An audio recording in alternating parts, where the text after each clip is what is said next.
All right, bang, bang. Here we go. Another week, another opportunity to make some money. This is a good week because it's right before it's the last cut. Before the next couple of weeks, it's going to be very tough. I don't know about y'all, but the WGC type events are very difficult. At least for me, I struggle playing against them. So I'm going to take full advantage this week of even though a smaller field, there are going to be cuts being made. So in my opinion, that's a lot easier. But let's recap last week. This is Price and I talked, and I'm an 80% clip now since we started DFS Dads. Every tournament except for one of making some money. Luckily, Showdown for me helped out. My main lineup had five of six through from Webb Simpson. My two studs, Bud Cauley and Sam Burns, the guys that I adore. If you don't know me that well, those are my two stud plays, and they came through along with Kevin Kisner. But Sabs made my lineup 5 of 6, so I had a couple 5 of 6 lineups, one cash, one dent. But my round 4 showdown saved me to where I was in the profit for the week. Overall, it was a pretty good tournament. What did you think, Dustin? How did your week turn out? Yeah, I had Ches break my heart on 18, going in at 4 under and then freaking double bogeying. And then my value play of Straka, 3-0 B balls is what cost him. Shot even par both days. So I had 4-6, no real shot. I mean, had Webb obviously, as we all did, and so it's just one of those weeks where freaking last hole. I mean, you're looking good. Thursday I was looking great, and then to have it fall apart there. So, but that's golf. That's DFS. It's going to happen. You're not going to win every week, just the way life is. So try to round this week and get good things going again. For sure. That end of the Friday sweat of the cut just killed all three of us. I had 6 of 6. I believe Sabs was -3, and then all of a sudden I looked up and he was +1. I was like, what the heck happened? So I was like, my main lineup is going to be 6 of 6 through, and it all just fell apart for all three of us, I believe. Luckily, we put out some good picks. If you don't follow us, go to dfsdads.com. Get a month free. Just put in code RC, and you do the monthly. You can do the weekly if you want, but the monthly is the best value. It's free for a month. Try us out. We've been winning some good money. We have had some good picks. You can also join the Slack. Gups gave out a great pick for round 4 showdown that we ended up using that helped propel us to some winnings there. Also follow us on the DFS Dads on Twitter. That's where Bucks added that tweet. So follow us on Twitter at the very least, because we give out a couple free picks a week, some bets. Check us out at dfsdads.com. Greatly appreciate it. And let's go on to Price. What did you think about last week, and then break down this next week here? Well, I tinkered. I told you guys Wednesday night that I was switching from Billy Ho and Gooch to Moore and Connors, because I wanted to say for 8K guys who should make the cut, not to worry about Gooch. And that backfired a little bit because they both missed the fucking cut, and Billy Ho got second and Gooch finished top 10. So a little aggravating. I mean, I've nailed the 6K range. I think I did good with the 9K range too. I mean, obviously it's easy when you just say don't play Answer or Rose, but aggravating whenever all the guys I'm super high on, they either made the cut or Zang bogeyed 18 and missed the cut. Perez withdrew, and Garnett bogeyed the last one and missed the cut. But I mean, to be on Wesley Bryan, Gooch, Hubbard, I mean, even Austin Cook made the cut. It's just kind of aggravating, but luckily made it back on Saturday and Sunday with Showdown. It was, I mean, Siwoo blowing up. I guess I was the only one of us three who hammered him on the weekend, but I mean, his iron play going to Sunday, he was dominating the field and just he had a couple bad breaks, like the par 5 where it spun back off the green, and then how he hit a random fucking empty cart and went into the hazard. Like, that's bullshit. Yeah. Complete bullshit. Yeah. I mean, it's his fault. I mean, the second hole he missed the easy birdie putt. He thought he should have had it, and then like you said, that par 5, he ended up coming away with a par. So he had 5 straight pars, And then and he pulled you could just tell driver he was when you don't need to. mentally felt like he had to make strokes up, even though he did not have to. So he pulls out driver, doubles, and then he gets another bogey. Just bad course management. And He's as you can 25. tell, he played great the rest of the round. He was there. He would have won the tournament. Course management, and Siwoo pulled a Siwoo. Somebody I think lost $80,000 betting. Someone bet $500,000 on him. Yeah. Sunday morning. 500. I saw an 80 grand person. 500,000 at plus 125. Wow. Somebody So else bet really big on Billy Ho after when he was the leader by one after the 6th hole. Jim I'm like, Harmon bro. crushes everybody's dreams. I know. Well, you know, good for him. You know, yeah. he misses a cut 70% of the time he plays, but he gets a win every year. Isn't that his 3rd win now? Yeah. Third. And then, well, I mean, the betting market loves that Herman won because they got crushed with Kawa, just destroyed. And they cleaned up last week. Yep. They did clean up. So, anyways, let's get on because y'all are wanting to make money this week. Last week was last week, but let me know in the comment section below, how did y'all do last week? And let's get on to it, Price. All right, so this week will be a TPC Boston. It's a par 71, so you got 3 par 5s, 7,300 yards, so it's a little bit longer, especially for a non-par 72. Gonna have bent greens, so really gonna focus on tee green approach are usually 2 big ones, but par 5 scoring, you have 3. And then I like opportunities gained a lot this week too. The past winners of all these playoff events have been pretty much studs. You have like Rory, Thomas, Tiger, DJ, who consistently win in the playoffs. So as much as you want to sprinkle in the DFS darlings who are cheap, you got to think it's going to be a stud who wins this. Because everyone wants a shot at 10 million at the top and to say you for the FedEx Player of the Year. So that's who we're going to be looking at. It's only 125 players. So 60 will miss the cut unless there's ties. You got to think most of that's going to be in the 6K range. But that's what we think every week, and you have random people miss the cut.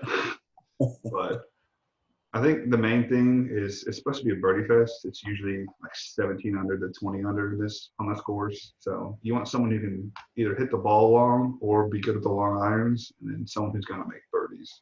Because you're going to have to get them DK points if you want to compete. And you can't have someone who's going to shoot 200 every day because they're not going to really compete. They'll make the cut, but they won't get you where you need to be to win. All right, let's break down that top of the range there. We got 6 golfers from 11.3 down to 10,000. JT, 11.3 to John Rahm, who's a little soft price at a flat 10K. That can be enticing. Price, let's start you out. Let's each say the one guy that you want to play in that range and give a little reason why. I'm Team Kala probably for the next 10 years. Love this dude. He's a great ball striker. Doesn't get in trouble. Only thing he really struggles with is putting. But putting's so fluky. I mean, you get a couple decent rolls and you can light it up. But he's number 1 in approach, number 2 in opportunities gained, number 3 in proximity, what I'm looking for. He's 3 tee to green. He's just a stud. Best iron player since Tiger came on tour. I don't care that he's coming off his first major win because, I mean, he doesn't get flustered at all. He just goes out there, grinds, and scores. And that's what I want. If I'm going to use someone up here, I want someone who's, I know is not going to miss the cut. I know is going to compete. So what about you, Dustin? Who you like? Shoot, man. You look at the top 3 price guys, and one of them have won it the past 3 years, right? So, to me, this is a tough range. I personally, in the lineups I've been building, early this week, have kind of passed up this range. I don't know if it's just because of the price point or what, but Justin Thomas for me rates out the highest. I'm always in great form, coming in, and has played really good golf. So he won here in 2017, or won this event in 2017.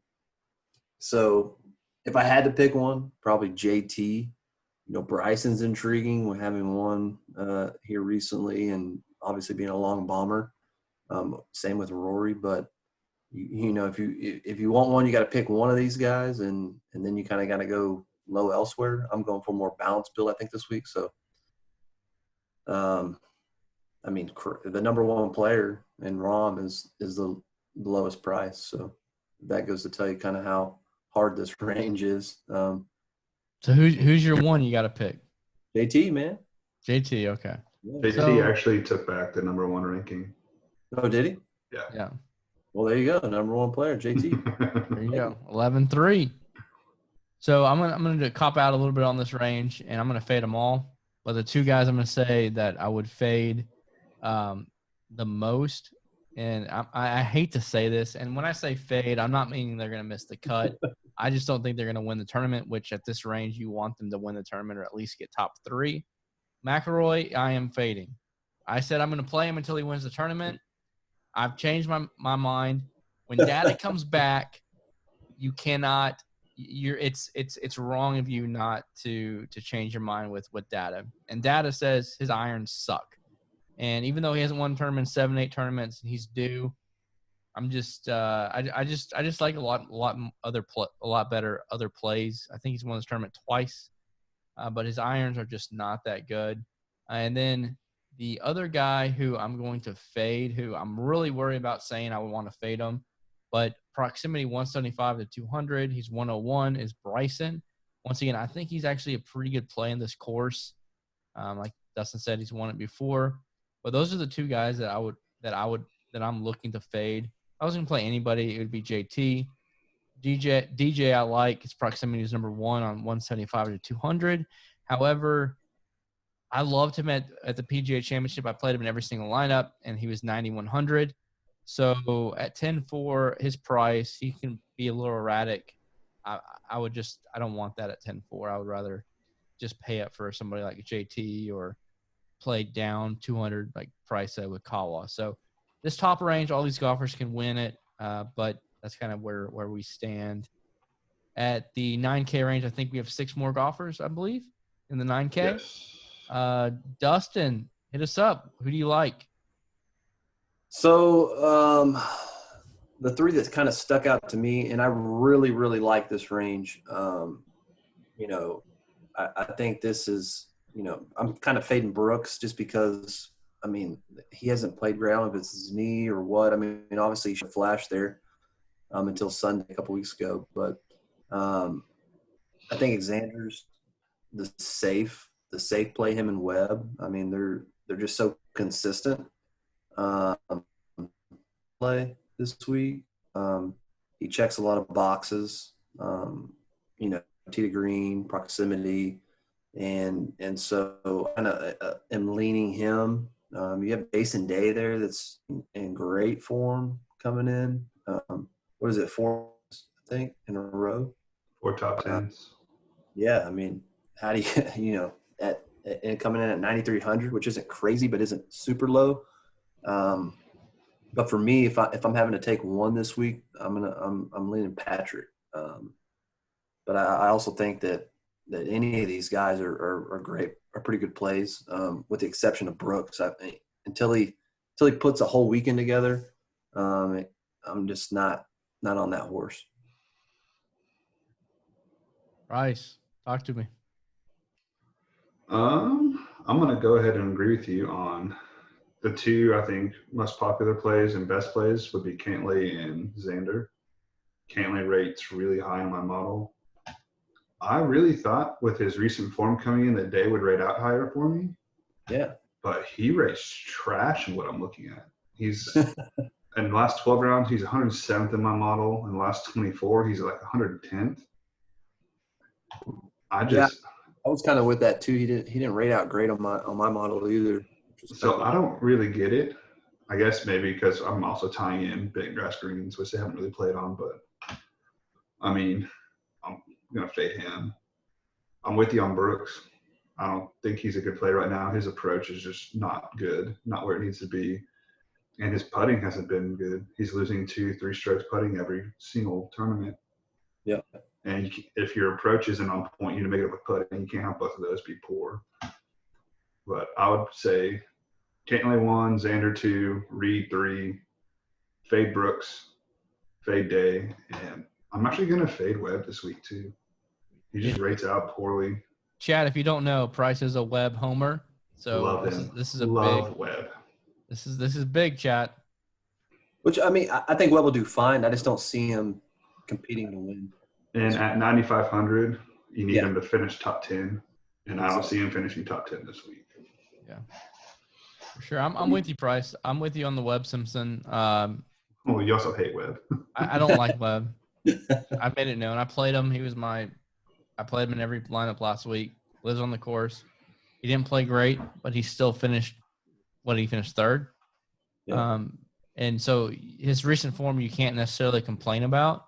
But at the same time, I think there's leaks in his game, and I think this course is going to show some of that. And I don't think he's going to pay off at 9,500. And honestly, off the tee, 110.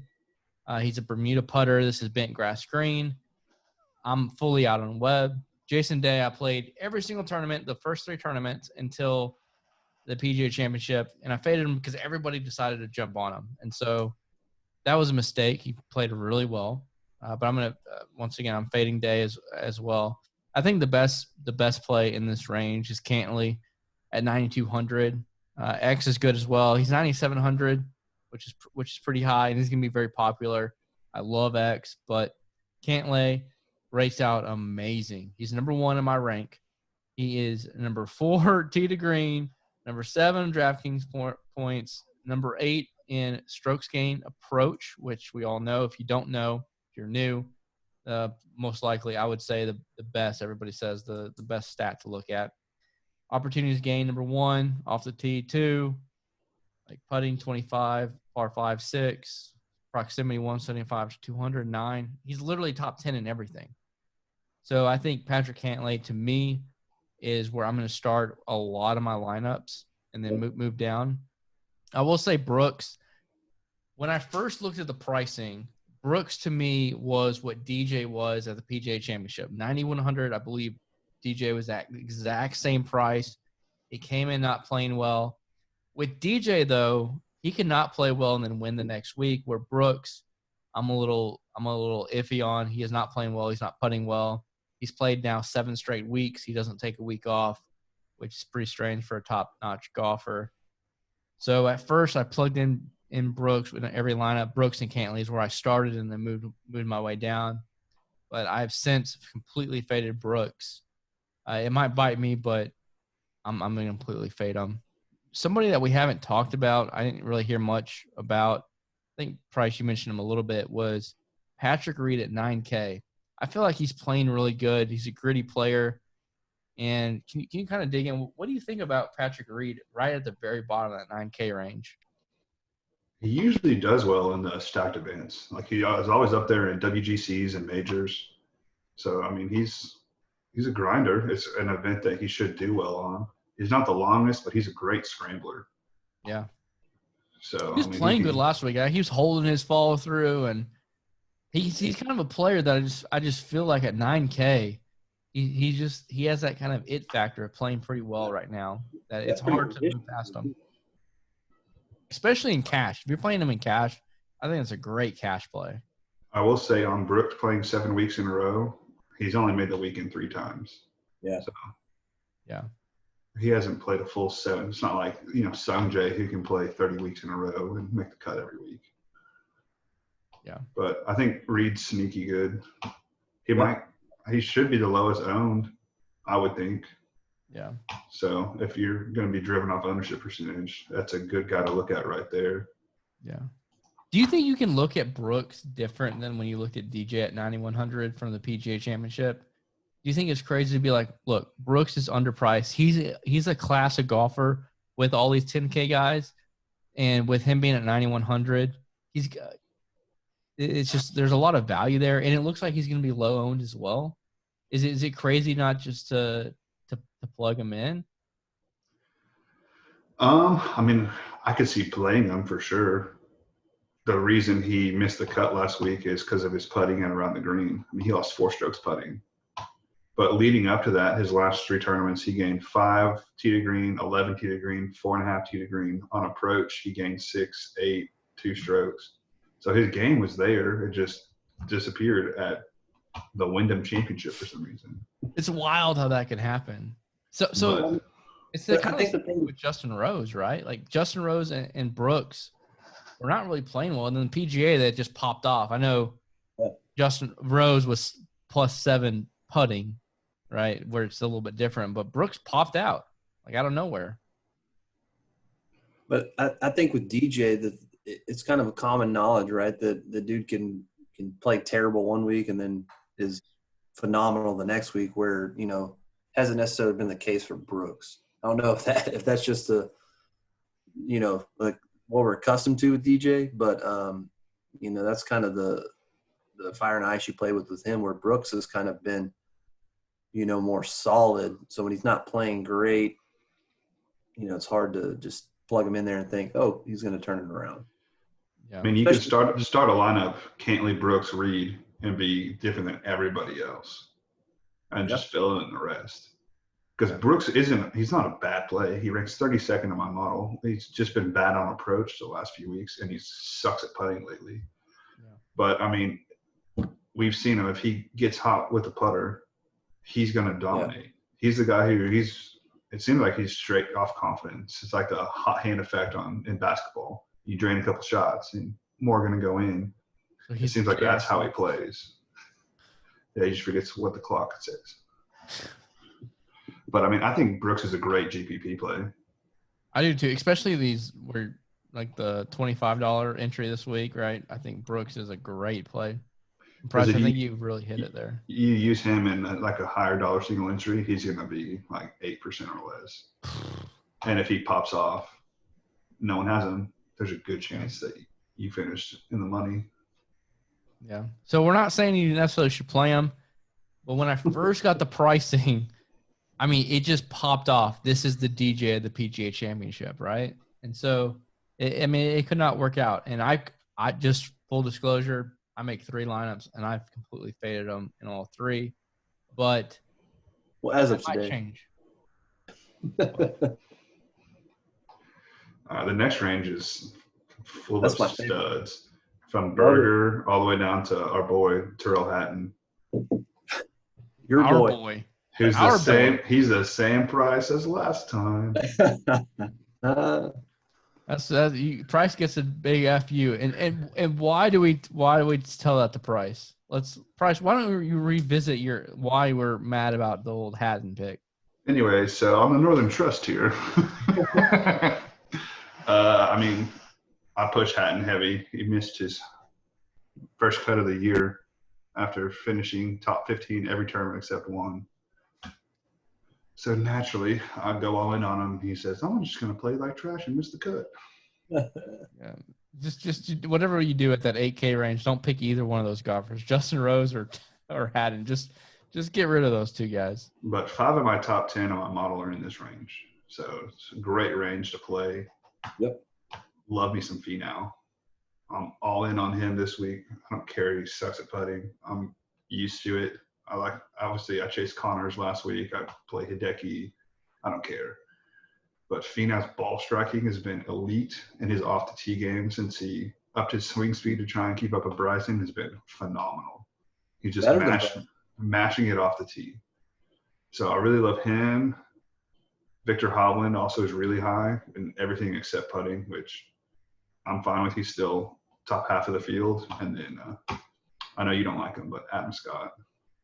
He rates out really well for me. And he's just a world-class golfer. He's getting at 8,400. Well, waiting to say this name for a long time. Tiger was at 8,700. right? He checks a lot of boxes. He's third in my model, right? I'm Finau, so I'm really high on Finau too. This is where the core of my lineups are going to come from. Tiger Woods' putting has been terrible. He changed putters. He hadn't been putting well, but I think easily gets a few to fall, kind of like the Brooks Koepka effect. I mean, this dude is the MJ of my generation for golf, and he's 8,700. And he still plays really, really well. And he's been good on approach. He's been pretty much good on everything. Proximity, tee to green is just his putting. His putting's not been good. So, he's had a couple weeks, new putter. Hopefully he can get it turned around, looking grass. But I really like Tiger Woods at that price point. Now, obviously, a lot will depend on his ownership because he's always higher owned, but maybe more of a cash play. I could see myself taking some Tiger Woods, and I'm excited about that because I haven't rostered him in a while, and him being my all-time favorite, I'm excited that chance this week. Obviously, Berger has been phenomenal. I mean, he's been his almost body. Also lacks some putting, but great in everything else. So, they all kind of fall in that same category where their putter kind of lets them down, but they're great in everything else. So I think you can't go wrong with any of those guys. I like Hideki here. He's played well in the past, and like I said, this range is chock full. I'm gonna build my main core from this group and go from there. For sure. So Price, whenever you toss up Berger and Finau, I guess you're gonna pick Finau, and what's your thought process there? Because I know you really like both of these players this week. Take them both. My favorite thing with Finau is that even if he finishes 18th to 20th in the tournament, he usually finishes top 10 in DK points because he might have a couple bogeys, but that dude can light it up with birdies. And he's going to get home in two on all three of the par fives. So he should have eagle looks. And there's some drivable par fours in this too. Yeah, there's a couple. What's ironic is I except the 5 Englishmen. They're all 5 fates for me. No Casey, no Fleetwood, no Fitzpatrick, no Roach, no Hatton.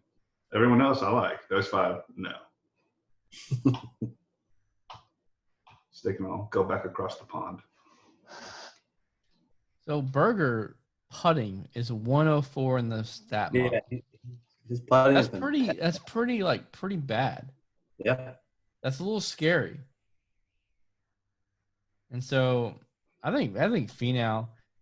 At first, I was a little put off by Finau at 8,800 because I feel like we've been able to get him at 8,200 all year long. And so it's kind of sucks that he's at 8,800. But at the same time, it could be good because maybe his ownership is a little down. He's projected highest owned right now. Highest owned, okay, at 8,800. Well, and Kawa Berger. Yeah, so I don't know. Oof. That's tough. The AK range to me is very tough, and that's really where I just love from Cantley to Brooks and then Finau or Berger, that kind of those 3 players, and then just completely getting rid of everybody else in the 8K range and moving on down to the 7K range is kind of where I feel like I'm at. I really like Scotty Scheffler. I like it 8,100. I know Price. This is a stud player that you're all about. Where are you at with him? His model looks a little scary isn't that great? I mean, he's 36 overall in the rank, but his 175 to 200, he's ranked 93. Par 5's 84, putting 83.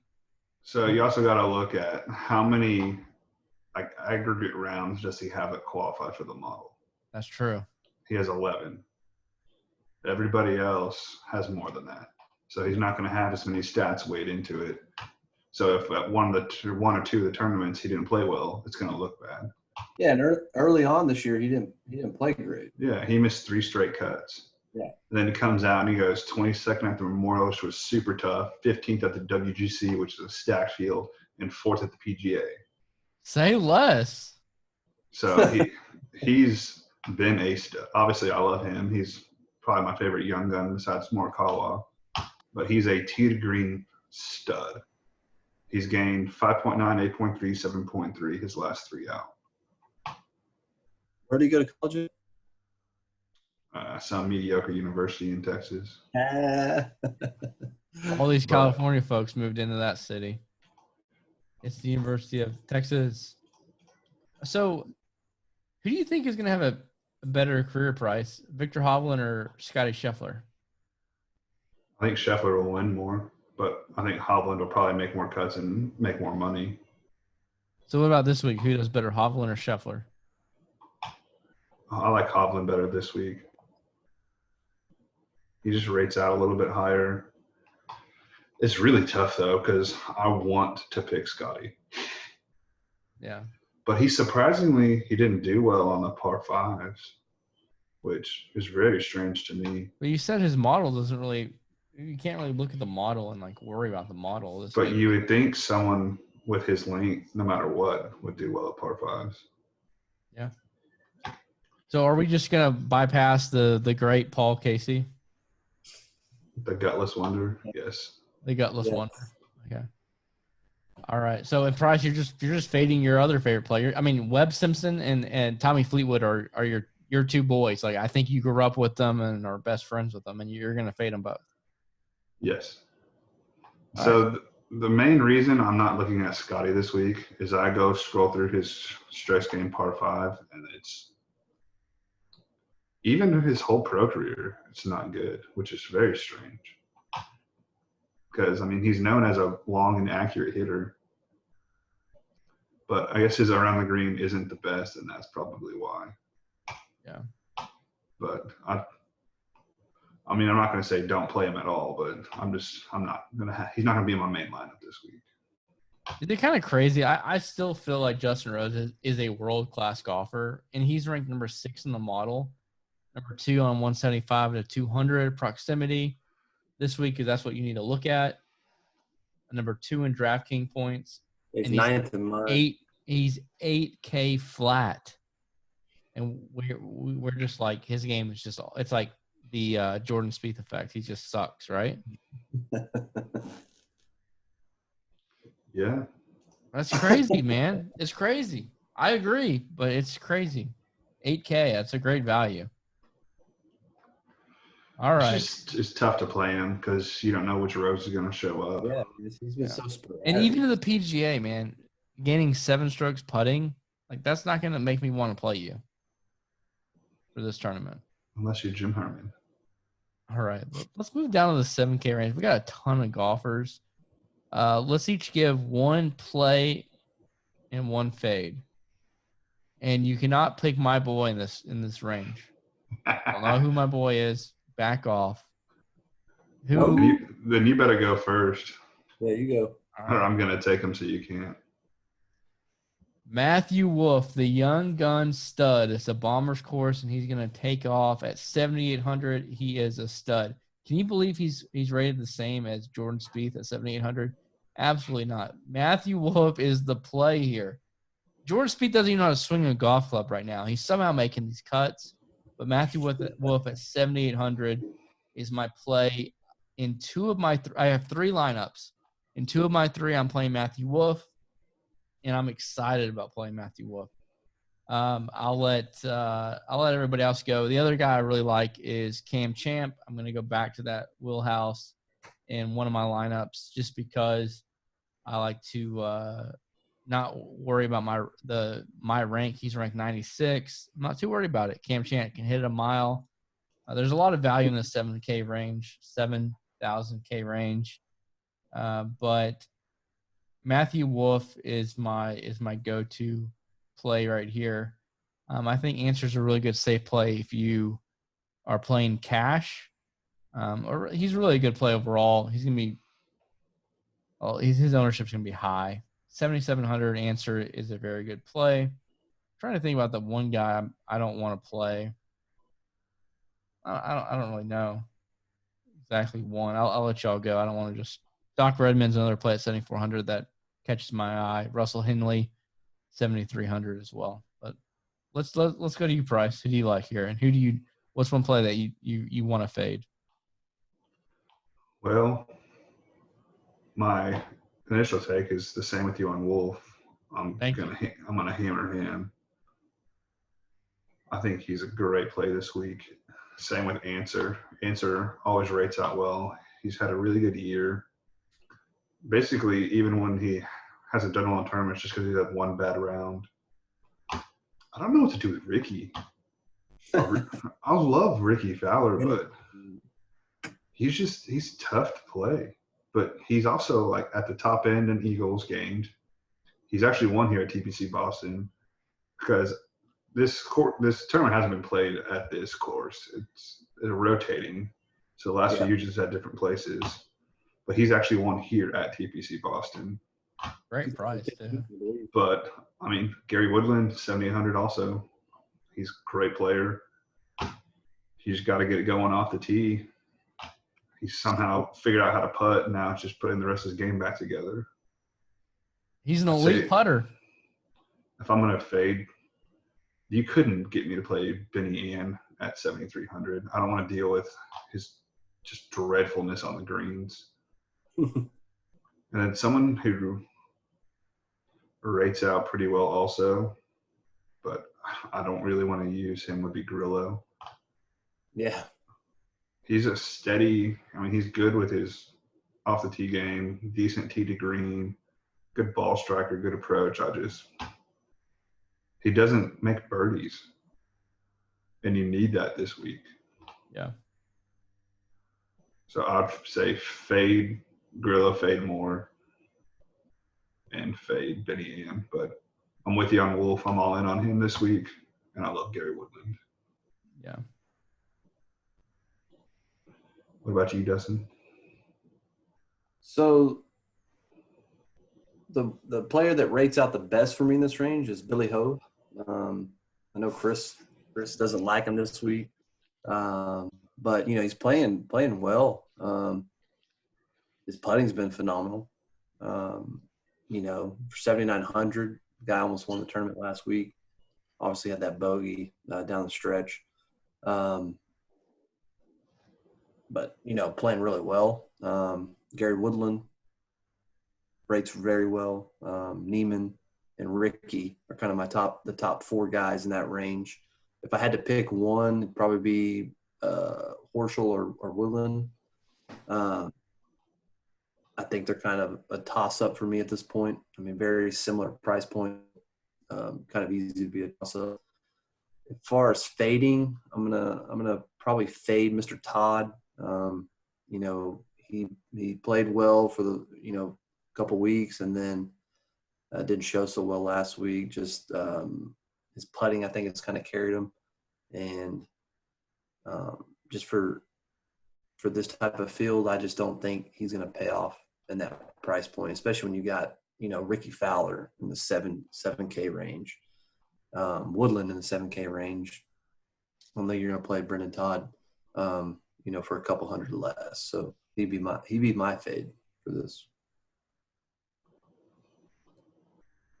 What about your boy Poulter?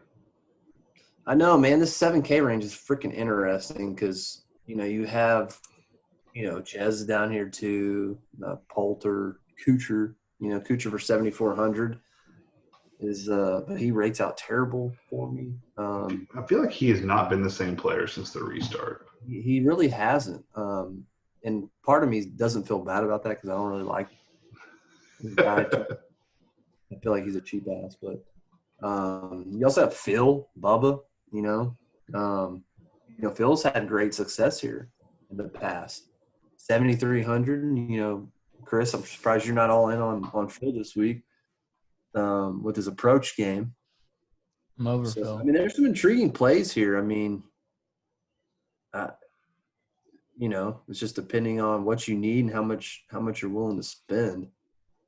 I'm trying to stay at the upper echelon of the 7K, but know, I think Neiman's a great pick down there. Poulter, I think he's lost his luster.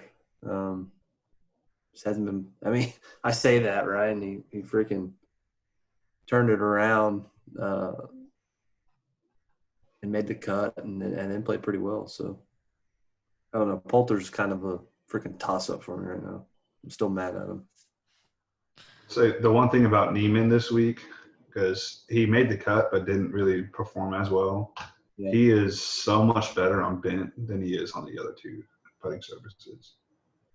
He's almost 3 times as good than Bermuda and like 6 times better than Poa. So he does really well on bent, and we're at a course that has it. As long as he can get his tee degree game and approach game, he should do very well for 7,200. Who would you rather play, Price? Like if it heads up bet, Henley or Neiman? I think that's a pretty comparable. Neiman. It's a longer course, so I'd rather have him. I know Henley's done well the last couple weeks, but I don't know. I think Neiman has more upside than Henley. Because, I mean, Henley's done well at what? The Workday, the Wyndham. So he does well in events that don't have as many good players in it. That's a good point. The 6K range is like the one thing about this tournament is all these players down in the 6K range are for the most part pretty dang good. Yeah, they're not bad players. So Denny McCarthy made us some good money on round 4, but I think there's a couple standout plays. I think Sam Burns is a complete stud at 6,900. love it.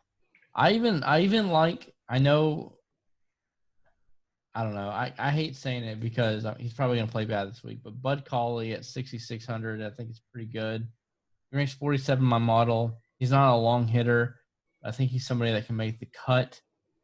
But at the same point, if you're going to go down to 6,600, I really like the $6,300 range with someone like Dustin's guy, Straka, or Cam Davis is another pretty good play as well.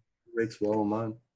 Yeah, so I like both of those plays down at the 6,300 range. So I don't know. There's a lot of pretty dang good golfers here. Kevin Na is not bad as long as his back's okay. But my sleeper here is at 6,800, Jason Kokrat. Weird. I didn't know you were going to say that. I mean, come on, bro. He's 29 on the rank.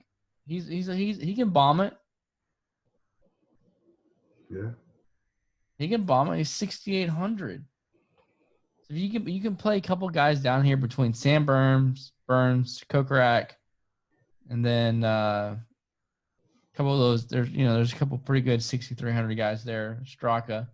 You play 2 of those guys, you can have a couple of those really high 10K plays, or you can have 4 plays from like the Brooks to Reed to Berger, Finau, Cantlay, like right in that range, and have those 2 6Ks.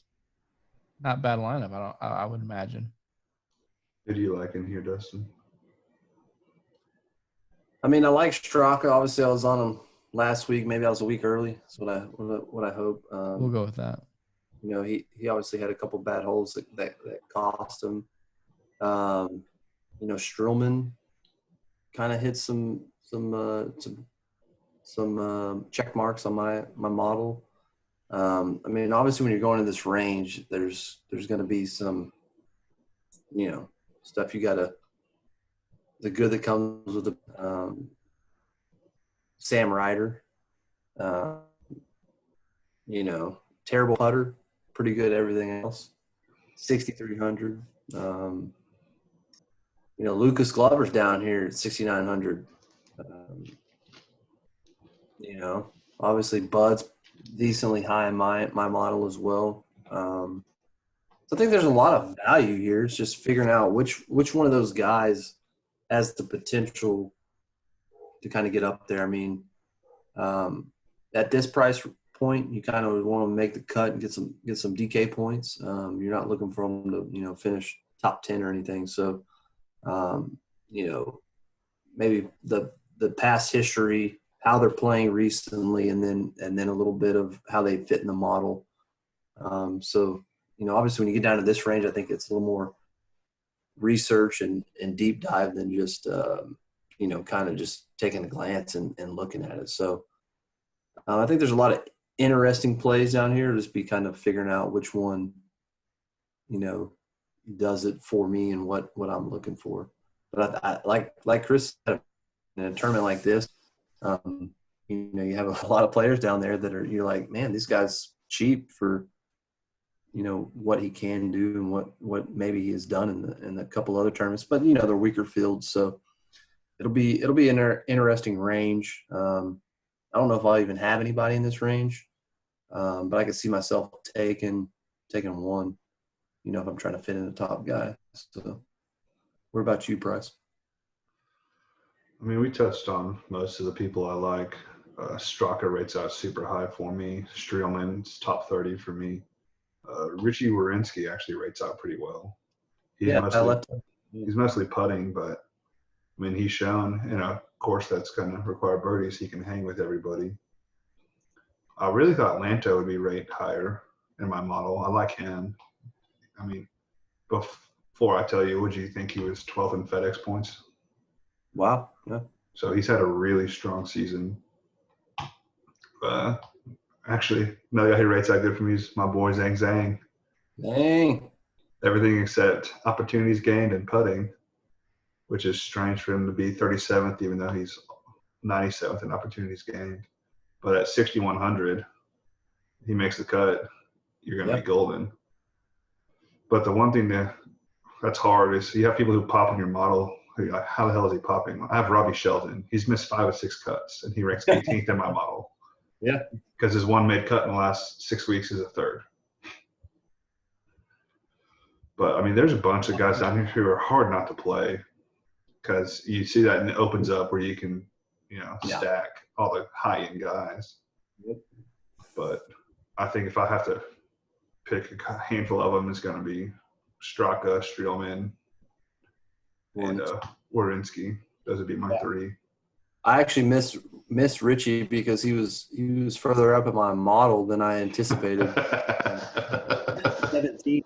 17th for 6,500. So, yeah, I mean, the other guy who rates out really well for me that I think could be a good play is Norlander. He's 30th in my model, and he's been playing well. Yeah, I mean, he's a steady, he's been steady top 25 guy. Like for the past couple months. So, I guess we're just going to ignore Keegan Bradley, the great putter. And he's from Boston. Exactly. But yes, I'm going to ignore him. What about Zach Johnson, man? The guy freaking shot a 61 this last weekend. Bro, that was rough Sunday watching him lip out everything. I know. I had him in showdown. And he still shot 4 under, I think, or 5 under, something like that. I mean, he shot 5 under. He should have been 8 under. He's the kind of guy that he has to have the putter because he's not a long off the tee. He's always been kind of accurate, and then made up for it with his putting. And you kind of saw that because he hadn't been himself this year, and he kind of turned it on there. So that he's an interesting guy. That's what put us on him for showdown on the weekend was because everything else was there except his putting, and he's notoriously a good putter. And then he goes and fires off like 14 under on the weekend. Yeah. So whenever we're doing showdown, that's what we're looking for is someone who is playing well in a lot of areas, but their main one that they're typically good at is performing poorly because you got to think their regression to the mean is they can keep up the other ones while they get back to where they're actually good at, especially if it comes to putting. Another good time to shout us out on Twitter, the DFS Dads. We are giving in tournament some free picks, and then also check us out on dfsdads.com.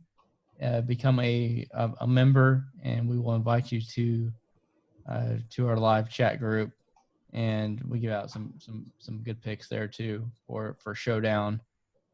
And I think it's a very good opportunity. Get to know us, get to talk to us, and let's all make some money together. So talking about making money, price. Free bets of the week. Free bets of the week. 70-1 and Hovland at 66-1. Say again? Matthew Wolf at 70-1 and Victor Hovland at 66-1. I think he just wanted to hear you say Wolf again. I know. Say Matthew Wolf one more time for me. So I'm out on Wolf now. We're going to move on. But no, Hovland's priced incorrectly. If you see where he is DK pricing, and then as opposed to where he is for betting odds, he's down by like Harris English and Cam Champ. So there's something's off on the books with that. Either that or DK is wrong, but DK usually isn't that wrong. Yeah. Cool. But I look at those two, and then play them for top 20 as well. You should be able to get 2.5 to 1, 3 to 1 on it. Yeah. So Hovland, what was the other guy's name? Adam Scott. Ladies and gentlemen, Matthew Wolf. Anything else we want to close with? It's Wolf Week, baby. Let's get paid. Tiger Woods, baby. He's back. Like Texas.